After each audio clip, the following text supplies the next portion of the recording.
আসসালামু আলাইকুম, সবাইকে আমার রান্নাঘরে আমন্ত্রণ জানাচ্ছি।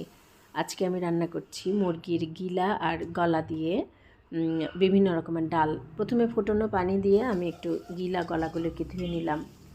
ধুয়ে নিলে পরে আমি এখানে তেলের মধ্যে পেঁয়াজ, কাঁচামরিচ, গরম মশলা দিয়ে ভেজে নিচ্ছি। ভেজে নেওয়ার পর আমি আলাদা একটা বাটিতে মশলাগুলি গুলে নিচ্ছি। রসুন বাটা, আদা বাটা, মরিচের গুঁড়া, হলুদের গুঁড়া সব কিছু দিয়ে একটুখানি পানি দিয়ে আমি একটা মিক্সড করে নিচ্ছি। মিক্সড করে নিয়ে আমি সেই ভাজা পেঁয়াজটা যেটা ওটার মধ্যে মশলাটাকে ঢেলে দিলাম। আজকে আমি তিন রকমের ডাল নিয়েছি। মুসুরের ডাল, 4 রকমের ডাল নিয়েছি। মুসুরের ডাল নিয়েছি, অ্যাঙ্করের ডাল নিয়েছি, বুটের ডাল আর আছে একটু মুগের ডাল। ডালগুলি আমি অনেকক্ষণ আগে ভিজিয়ে রেখেছিলাম। এখন আমি সেই গরম পানি দিয়ে ধোয়া মাংসগুলি এখানে দিয়ে দিলাম।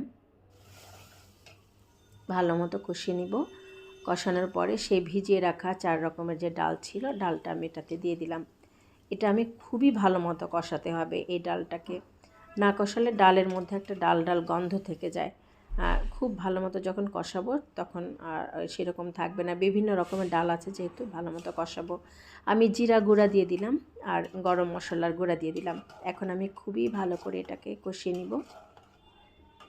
এই ডালটা যত কষানো হবে আসলে ডালটা ততই বেশি মজা লাগে। এটা কিন্তু ভাত দিয়ে, রুটি দিয়ে, পরোটা দিয়ে সব কিছু দিয়ে খাওয়া যায়। এখন আমি পানি দিয়ে দিলাম পরিমাণ মতো।